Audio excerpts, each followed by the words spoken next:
ఆచి chicken masala. Delhi liquor scam కేసులో కవితకు బిగ్ రిలీఫ్ దొరికింది. కవితపై లిక్కర్ కేసును ఢిల్లీ కోర్టు కొట్టివేస్తుంది. లిక్కర్ కేసులో క్లీన్ చిట్ దొరకడంతో కవిత జోష్ లో ఉన్నారా? ఈ క్రమంలోనే లొంగిపోయిన మావోలను తన పార్టీలోకి ఆహ్వానించారా? ఒకవేళ మావోయిస్టులు కవిత వెంట నడిస్తే తెలంగాణ రాజకీయాల్లో సంచలనాలు ఖాయమా?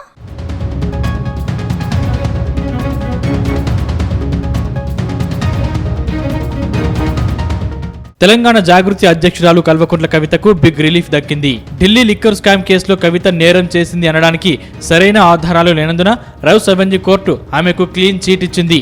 దీంతో కవిత నేరం చేయలేదు అని ఈ తీర్పు స్పష్టం చేసినట్లయింది. కాగా 2023 సార్వత్రిక ఎన్నికలకు ముందు ఢిల్లీ లిక్కర్ స్కామ్ కేసులో ఆమె అక్రమాలు అవకతవకలకు పాల్పడిందని పేర్కొంటూ సిబిఐ కేసులు పెట్టింది.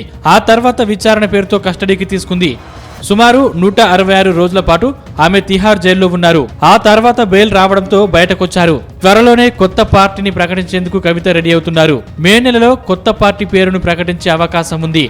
ఇప్పటికే తెలంగాణ జాగృతి పేరుతో ప్రజాక్షేత్రంలోకి దిగిన కవిత వారి సమస్యలపై పోరాటమే చేస్తున్నారు.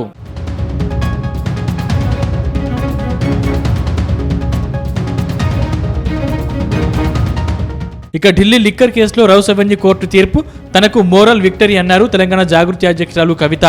ఎలాంటి ఆధారాలు లేవని జడ్జి తీర్పు ఇచ్చిందన్నారు. తనను 5.5 నెలలు జైల్లో పెట్టి క్షోభకు గురి చేశారని చెప్పారు. ఒక్క సంజయ్ సింగ్ తప్ప ఆప్ నేతలు తనకు తెలియదన్నారు.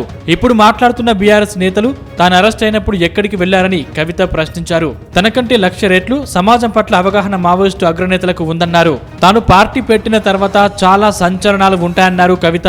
తాను ఏ రోజు సమస్యలు ఉన్న దగ్గరికి షో చేయడానికి వెళ్లలేదని సెటైర్లు వేశారు. గాంధీ సరోవర్ కింద గాంధీ విగ్రహం కట్టడం తప్పులేదని, కానీ ఇండ్లు కూల్చాల్సిన అవసరం లేదన్నారు. అయితే కవిత లొంగిపోయిన మావోయిస్టులను తన పార్టీలోకి ఆహ్వానిస్తున్నట్టు తెలుస్తోంది.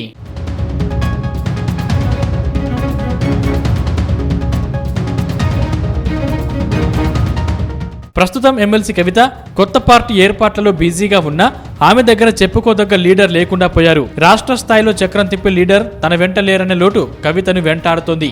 గతంలో బీఆర్ఎస్ పార్టీ నుంచి చాలా మంది లీడర్లను లాగాలని కవిత ప్రయత్నించారు. కానీ కవిత వెంట నడిచేందుకు ఎవరు ముందుకు రాలేదు. మరోవైపు కవిత పార్టీ నుంచి కూడా పేరున్న లీడర్ కవిత వెంట లేరు. ఈ నేపథ్యంలో కొత్తగా పార్టీ పెడితే ఏంటన్న ఆలోచనలో కవిత ఉన్నారు. అయితే తాను కొత్త పార్టీ ప్రకటించాక సంచలనాలు ఉంటాయని ఆమె చెప్తున్నారు. తాజాగా లొంగిపోయిన మావోయిస్టులను కవిత తన పార్టీలోకి ఆహ్వానించారన్న చర్చ జరుగుతోంది. అయితే మావోయిస్టులది నాది ఒకే ఎజెండా అని కవిత అంటున్నారు. తాను బయట ఉండి పోరాడితే మావోలు మాత్రం అడవుల్లో ఉండి పోరాటం చేశారని చెప్తున్నారు. ఈ అగ్రనేతల వల్లే మావోయిస్టు సిద్ధాంతం బతికి ఉందని అన్నారు. తాను పార్టీ పెట్టాక జరగబోయే సర్ప్రైజ్లు ప్రజలు చూస్తారని అంటున్నారు. అంటే మావోలను దృష్టిలో పెట్టుకుని ఇలాంటి కామెంట్స్ చేసి ఉంటారన్న చర్చ జరుగుతోంది.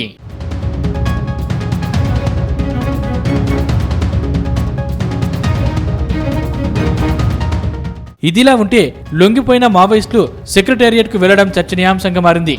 సీఎం రేవంత్ రెడ్డితో చర్చించేందుకు మావోలు సచివాలయం వెళ్లినట్టు తెలుస్తోంది. అయితే సీఎంకు తమ రాజకీయ ఎజెండా ఇచ్చేసి వారంతా నిష్క్రమించినట్టు సమాచారం. అయితే సీఎంతో వాళ్ళు ఏం చర్చించారనే దానిపై రాజకీయ వర్గాల్లో ఆసక్తి నెలకొంది. మొత్తం మీద కవిత ఆహ్వానం మేరకు మావోలు కవిత వెంట నడుస్తారా లేక సొంతంగా పార్టీ పెట్టి ముందుకు సాగుతారా అనేది మాత్రం త్వరలోనే తేలిపోనుంది.